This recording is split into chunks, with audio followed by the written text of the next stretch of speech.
ನಮಸ್ಕಾರ. ಮೇಷರಾಶಿಯವರ ಜೀವನದಲ್ಲಿ ಒಂದು ದೊಡ್ಡ ಮಹತ್ವದ ಬದಲಾವಣೆ ಆಗೋ ಸಮಯ ಹತ್ರ ಬರ್ತಿದೆ. ಹೌದು, ಕಳೆದ ಕೆಲವು ದಿನಗಳು ಒಂದು ದೊಡ್ಡ ಪರೀಕ್ಷೆಯ ಥರನೇ ಇರಬಹುದು. ಆದರೆ ಈಗ ಕಾಲ ಬದಲಾಗ್ತಿದೆ. ಹಾಗಿದ್ರೆ ಆ ಬದಲಾವಣೆಗಳು ಯಾವುವು? ಆ ಶುಭ ಫಲಿತಾಂಶಗಳು ಹೇಗೆ ಬರಲಿವೆ?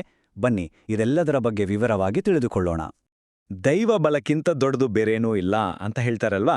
ಮೇಷರಾಶಿಯವ್ರಿಗೆ ಬಂದಿದ್ದ ಸವಾಲುಗಳು, ಸಂಕಷ್ಟಗಳು ಎಲ್ಲವೂ ಒಂದ್ ರೀತಿ ದೇವರ ಪರೀಕ್ಷೆ ಥರನೇ ಅನ್ಸಿರ್ಬೋದು. ಆದರೆ ಒಂದು ಖುಷಿ ಸುದ್ದಿ ಏನಪ್ಪಾ ಅಂದ್ರೆ, ಆ ಪರೀಕ್ಷೆಯ ಸಮಯ ಈಗ ಮುಗಿಯೋ ಹಂತಕ್ಕೆ ಬಂದಿದೆ. ಮೇಷರಾಶಿಯವರು ಅಂದ್ರೇನೆ ಧೈರ್ಯಕ್ಕೆ ಇನ್ನೊಂದು ಹೆಸರು. ಆದರೆ ಕಳೆದ ಕೆಲವು ತಿಂಗಳುಗಳಿದ್ವಲ್ಲ, ಅವರ ತಾಳ್ಮೆಗೆ ಒಂದು ದೊಡ್ಡ ಸವಾಲಾಗಿತ್ತು ಅಂತ ಹೇಳ್ಬೋದು. ಎಷ್ಟೇ ಕಷ್ಟಪಟ್ಟು ಕೆಲಸ ಮಾಡಿದ್ರೂ ಅಯ್ಯೋ ಅದಕ್ಕೆ ತಕ್ಕ ಫಲನೇ ಸಿಕ್ತಿಲ್ವಲ್ಲ ಅಂತ ನಿರಾಸೆಯಾಗೋದು ತುಂಬಾ ಸಹಜ. ಈ ತರಹದ ಅನುಭವಗಳು ಮೇಷರಾಶಿಯವರನ್ನ ನಿಜಕ್ಕೂ ತುಂಬಾ ಕಾಡಿವೆ. ಎಲ್ಲ ಕಷ್ಟಕ್ಕಿಂತ ದೊಡ್ಡ ನೋವು ಯಾವುದು ಗೊತ್ತಾ?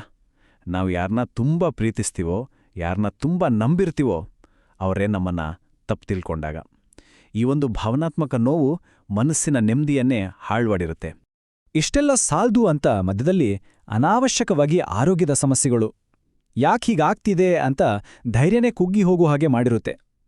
ಆದರೆ ನೆನ್ಪಿಡಿ, ಇದೆಲ್ಲವೂ ಆ ಪರೀಕ್ಷೆಯ ಒಂದು ಭಾಗ ಅಷ್ಟೇ. ಹಾಗಿದ್ರೆ ಇಷ್ಟೆಲ್ಲ ಆಯ್ತು, ಈಗ ಮುಂದೇನು? ನಿಜವಾಗ್ಲೂ ಕಾಲ ಬದಲಾಗ್ತಿದ್ಯಾ? ಒಳ್ಳೆ ದಿನಗಳು ಬರ್ತಾವಾ ಅನ್ನೋ ಪ್ರಶ್ನೆ ಸಹಜವಾಡಿಯ ಎಲ್ಲರ ಮನಸ್ಸಲ್ಲೂ ಮೂಡುತ್ತೆ.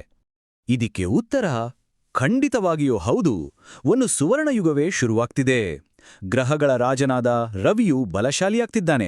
ಜೊತೆಗೆ ಜ್ಞಾನಕಾರಕ ಗುರುವಿನ ಶುಭದೃಷ್ಟಿ ಇವೆರಡೂ ಸೇರಿ ಮೇಷರಾಶಿಯವರ ಅದೃಷ್ಟದ ಬಾಗಿಲನ್ನೇ ತೆರೆಯುತ್ತಿವೆ. ಈ ಬದಲಾವಣೆಯ ಹಂತದಲ್ಲಿ ಮುಖ್ಯವಾಗಿ 3 ವಿಷಯಗಳಲ್ಲಿ ತುಂಬಾನೇ ಒಳ್ಳೆ ಫಲಿತಾಂಶಗಳನ್ನ ನಾವು ನೋಡ್ಬೋದು. ಯಾವ್ದಾ 3 ಆಶೀರ್ವಾದಗಳು? ನೋಡೋಣ ಬನ್ನಿ. ಆ 3 ಅದ್ಭುತ ಆಶೀರ್ವಾದಗಳು ಯಾವ್ಯಾವು ಅಂದ್ರೆ, ಮೊದಲನೇದಾಗಿ ಹಣಕಾಸಿನ ಸ್ಥಿತಿಯಲ್ಲಿ ಒಂದು ದೊಡ್ಡ ಮಟ್ಟದ ಸುಧಾರಣೆ. ಎರಡನೇದು ಕೆಲ್ಸ ವ್ಯಾಪಾರದಲ್ಲಿ ಅಂದ್ಕೊಂಡಿದ್ದಕ್ಕಿಂತ ಜಾಸ್ತಿ ಯಶಸ್ಸು. ಮತ್ತು ಮೂರನೇದು ಕುಟುಂಬದಲ್ಲಿ ಮತ್ತೆ ಶಾಂತಿ, ಸಮಾಧಾನ. ಬನ್ನಿ ಈಗ ಒಂದೊಂದರ ಬಗ್ಗೆನೇ ವಿವರವಾಗಿ ಮಾತಾಡೋಣ. ಮೊದಲಿಗೆ ದುಡ್ಡಿನ ವಿಚಾರ.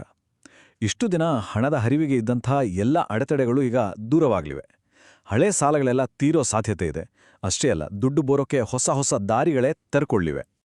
ಎರಡನೇದು ಕೆರಿಯರ್. ಕೆಲ್ಸ ಹುಡುಕ್ತಿರೋರಿಗೆ ಒಂದು ಸಿಹಿ ಸುದ್ದಿ ಕಾದಿದೆ.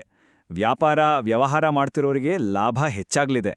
ಇನ್ನು ಕೆಲ್ಸದಲ್ಲಿರೋರಿಗೆ ಪ್ರಮೋಷನ್ ಸಿಗೋ ಯೋಗ ಅಂತೂ ತುಂಬಾನೇ ಪ್ರಬಲವಾಗಿದೆ. ಮತ್ತು ಮೂರನೆಯದಾಗಿ ಎಲ್ಲದಕ್ಕಿಂತ ಮುಖ್ಯವಾದದ್ದು ಕುಟುಂಬದ ನೆಮ್ಮದಿ. ಮನೆಯಲ್ಲಿದ್ದ ಸಣ್ಣಪುಟ್ಟ ಜಗಳ, ಮನಸ್ತಾಪಗಳೆಲ್ಲ ಈಗ ಬಗೆಹರಿದು ಒಂಥರ ಖುಷಿಯಾದ ವಾತಾವರಣ ಸೃಷ್ಟಿಯಾಗ್ಲಿದೆ. ಇನ್ನು ಮದ್ವೆ ಆಗದೆ ಇರೋರಿಗೆ ಕಂಕಣ ಭಾಗ್ಯ ಕೂಡಿ ಬರುವ ಸಮಯವಿದು. ಓಕೆ, ಪರೀಕ್ಷೆ ಮುಗಿದು ಒಳ್ಳೆ ರಿಸಲ್ಟ್ಸ್ ಬರ್ತಿರುವ ಈ ಟೈಮಲ್ಲಿ ಈ ದೈವಾನುಗ್ರಹವನ್ನ ಇನ್ನೂ ಜಾಸ್ತಿ ಮಾಡ್ಕೊಳ್ಳೋಕೆ, ಬಂದಿರೋ ಅದೃಷ್ಟವನ್ನ ನಮ್ ಜೊತೆನೇ ಇಟ್ಕೊಳ್ಳೋಕೆ ಕೆಲವು ಸರಳವಾದ ಪರಿಹಾರಗಳನ್ನ ಮಾಡ್ಕೊಂಡ್ರೆ ತುಂಬಾ ಒಳ್ಳೆಯದು. ಅದೇನಪ್ಪಾ ಅಂದ್ರೆ, ಪ್ರತಿ ಮಂಗಳವಾರ ತಪ್ಪದೆ ಹನುಮಾನ್ ಚಾಲೀಸ ಹೇಳೋದು, ಮನೆಯಲ್ಲಿರೋ ಹಿರಿಯರ ಆಶೀರ್ವಾದವನ್ನ ಯಾವಾಗ್ಲೂ ಪಡೀತಾ ಇರೋದು, ಹಾಗೆ ಆಗಾಗ ಬಡವರಿಗೆ ಕೆಂಪು ಬಣ್ಣದ ಕಾಳುಗಳು ಅಥವಾ ಬಟ್ಟೆಯನ್ನ ದಾನ ಮಾಡೋದು. ಈ ರೀತಿ ದಾನ ಮಾಡೋದ್ರಿಂದ ನಮ್ಮ ಆತ್ಮವಿಶ್ವಾಸ ಕೂಡ ಹೆಚ್ಚಾಗುತ್ತೆ ಅಂತ ಶಾಸ್ತ್ರಗಳಲ್ಲಿ ಹೇಳಲಾಗಿದೆ. ಕೊನೆಯದಾಗಿ ಒಂದೇ ಮಾತು, ದೇವರು ನಮಗೆ ಕಷ್ಟ ಕೊಡೋದು ನಮ್ಮನ್ನ ದುರ್ಬಲಗೊಳಿಸೋಕಲ್ಲ, ಬದಲಿಗೆ ಇನ್ನಷ್ಟು ಗಟ್ಟಿಗೊಳಿಸೋಕೆ ಅಂತ. ಈಗ ಆ ಎಲ್ಲಾ ಕಷ್ಟಗಳಿಗೂ ತಕ್ಕ ಪ್ರತಿಫಲ ಸಿಗೋ ಕಾಲ ಬಂದೇ ಬಿಟ್ಟಿದೆ. ಈ ಒಂದು ಸುವರ್ಣ ಅವಕಾಶವನ್ನು ಸರಿಯಾಗಿ ಬಳಸ್ಕೊಳ್ಳೋದು ನಮ್ಮೆಲ್ಲರ ಕೈಯಲ್ಲೇ ಇದೆ.